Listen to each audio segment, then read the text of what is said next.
मांग को लेकर के जो आंदोलन देश भर में कई सालों से चलता आ रहा है, क्या यूपीएस के आने से ये मान लिया जाए कि अब ये आंदोलन खत्म हो जाएगा?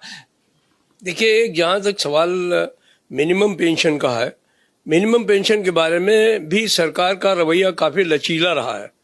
अभी तक जो पुरानी पेंशन स्कीम थी उसमें 9,000 रुपये मिनिमम पेंशन का प्रावधान था, उसको उन्होंने बढ़ा करके 10,000 रुपये कर दिया।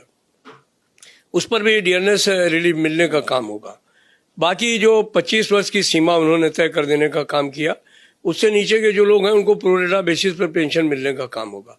तो मैं समझता हूं कि हर सेक्टर को, हर सेक्शन को, हर व्यक्ति को कवर करने की कोशिश की गई है। क्या आंदोलन अब इस पर मुझे नहीं लगता है कि ओपीएस को लेकर के कर्मचारियों के बीच में कोई भी आंदोलन होगा। हाँ, जहाँ तक राजनीतिक विचारधारा के लोग हैं वो हमेशा उनके अंदर अंतर्विरोध रहे हैं, और वो अंतर्विरोध जो है वो अपने स्तर पर आपको आने वाले समय में भी दिखाई पड़ेंगे। लेकिन मुझे पूरा विश्वास है कि कर्मचारी वर्ग इस निर्णय से पूरे तौर पर संतुष्ट है और उसके अंदर कोई आंदोलनात्मक भावना अब नहीं होगी। रिटायरमेंट टाइप पे जो तनख्वाह है, तनख्वाह में आधा देने का गारंटी, प्लस डियरनेस अलाउंस देने का, महंगाई भत्ता भी देने का एक अंडरस्टैंडिंग पे हम आ गए। और जब सर्विस पे कम भी है, minimum guaranteed pension, assured pension 10,000 रुपया प्लस डीए, ये भी एग्री किया।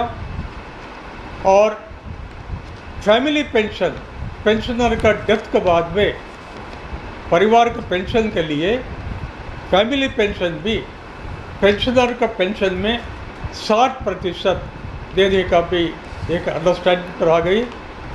और कमिटी ने इंसिस्ट किया 25 साल क्वालिफाइंग सर्विस चाहिए।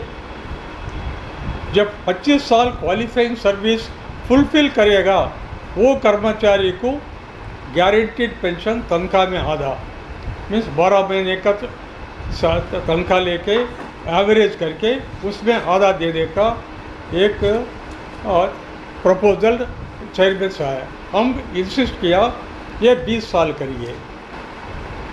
गारंटीड पेंशन मिली, डिफाइंड पेंशन मिली, गारंटीड फैमिली पेंशन मिली और guaranteed minimum pension 10,000 plus DA भी मिली।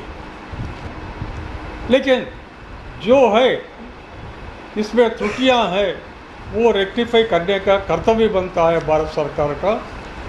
मैं सरकार के सामने रखना चाहता हूँ, नंबर 1, क्वालिफाइंग सर्विस 25 साल ये रिड्यूस करके 20 साल करी है। एनएफआर के डिमांड है ये 25 साल क्वालिफाइंग सर्विस आप रिव्यू करना चाहिए। यूनिफाइड पेंशन स्कीम में वो एन्युटी पेमेंट का वो प्रोविज़न ख़त्म कर दिया, लेकिन हम डिमांड किया जब मेरा कर्मचारी 10% कंट्रीब्यूट किया हर महीना, मेरा कर्मचारी रिटायरमेंट टाइप पे, उसे हाथ में थोड़ा कैश तो देना पड़ेगा। आप खाली हाथों से घर भेजने का गलत है। हम बोल के पेंशन रिव्यू कमेटी के सामने मिनट्स में मैं ये रिकॉर्ड करके अमेंड करके दे दिया।